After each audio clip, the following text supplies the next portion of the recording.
Hi! Hello! Welcome to రాకు Kiran blogs. ఈరోజు మీ అందరికీ నేను మంచి కంఫర్ట్ ఫుడ్ దాల్ కిచిడి చూపించబోతున్నాను. మీలో చాలామందికి కిచిడి అంటే ఇష్టం ఉంటుంది. కొంతమందికి ఇష్టం ఉండదు కూడా. ఆ ఇష్టం లేని వాళ్ళు కూడా ఇష్టంగా ఎలా చేసుకోవచ్చో కష్టం లేకుండా చూపించేస్తాను పదండి మరి.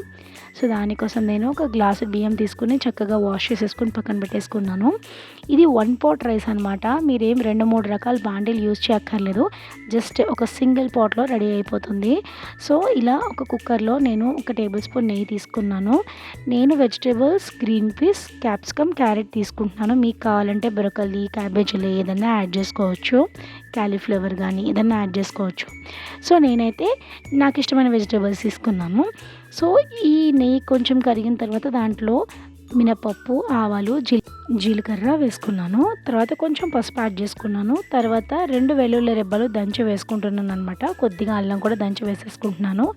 క్వాంటిటీ ఎక్కువ అయితే వేసుకోవద్దు. ఎందుకంటే ఈ దాల్ కిచిడి స్మెల్, టేస్ట్ మొత్తం మారిపోతుంది. ఎక్కువ మీరు జింజర్, గార్లిక్ కనుక వేస్తే. సో, జస్ట్ ఆ ఫ్లేవర్ కోసం అయితే వేసుకుంటే సరిపోతుంది.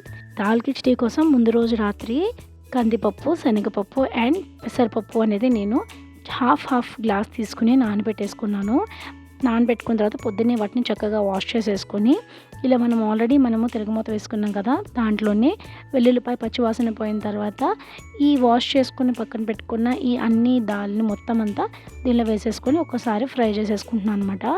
తర్వాత నేను ఇక్కడ ఇందాక మీకు చూపించా కదా, క్యారెట్, క్యాప్సికమ్ ఇంకా గ్రీన్ పీస్ అంటే పచ్చి బఠానీ అన్నీ కలిపి నేను ఇలా ఇందులో వేసేసుకొని ఒక్కసారి ఫ్రై చేసేసుకుంటున్నాను. అంటే జస్ట్ 1 మినిట్ కోసం నేను జస్ట్ ఆ పచ్చివాసన పోయేదాకా జస్ట్ ఒకసారి ఫ్రై చేసేసుకున్నాను అనమాట. తర్వాత ఇందాక మనం ఆల్రెడీ రైస్ అనేది వాష్ చేసి పెట్టేసాం కదా, ఆ వాష్ చేసి పెట్టిన రైస్ కూడా ఇందులో వేసేస్తున్నాను. మీకు కావాలి అనుకుంటే ఇందులో పచ్చిమిరపకాయలు వేసుకోవచ్చు. తిరగమాతలో ఒక ఎండుమిరపకాయ వేసుకోవచ్చు స్పైసీనెస్కి. కానీ ఇక్కడ నేను నాన్ స్పైసీ చేస్తున్నాను. సో, తర్వాత ఇక్కడ మనకి తగినన్ని వాటర్ వేసుకొని దాంట్లోనే కొంచెం సాల్ట్ కూడా యాడ్ చేసేసుకోవాలి. ఎందుకంటే మనం ఇది 1 పాట్ రైస్ కాబట్టి దింపిన తర్వాత సాల్ట్ యాడ్ చేసుకోవడం, తిరగమాత పెట్టుకోవడం ఏమి ఉండదు. సో, తగినంత సాల్ట్ ఇక్కడ యాడ్ చేసేసుకొని ఇంకా మనము 3 విజిల్స్ వచ్చేదాకా కుక్కర్ పెట్టేయడమే. సో, కుక్కర్ విజిల్ వచ్చిన తర్వాత అసలు ఎంత భలే ఉంటుంది చూడ్డానికి. టేస్ట్ అయితే అద్దరిపోతుంది. ఇంకా మీరు ఇది కనుక బ్రేక్ఫాస్ట్లో తింటే డే మొత్తం ఫిల్లింగ్గా ఉంటుంది. వేడి చల్లారిపోకుండా ఒక హాట్ బాక్స్లో పెట్టేసుకొని మనం ఎప్పుడు కావాలంటే అప్పుడు సర్వ్ చేసుకోవచ్చు. అండ్ దీంట్లో మనము ఈ కిచిడీకి కొంచెం నెయ్యి కనుక యాడ్ చేసుకుంటే తినే ముందు చాలా బాగుంటుంది టేస్ట్. దీనికి బెస్ట్ కాంబినేషన్ అంటే మిక్స్డ్ వెజ్ ఆచార్, అంటే మిక్స్డ్ వెజ్ ఆవకాయ. నేను ఆల్రెడీ మన ఛానల్లో ఆ రెసిపీ అనేది పోస్ట్ చేశాను. డిస్క్రిప్షన్లో లింక్ అనేది ప్రొవైడ్ చేస్తాను, తప్పకుండా చూడండి.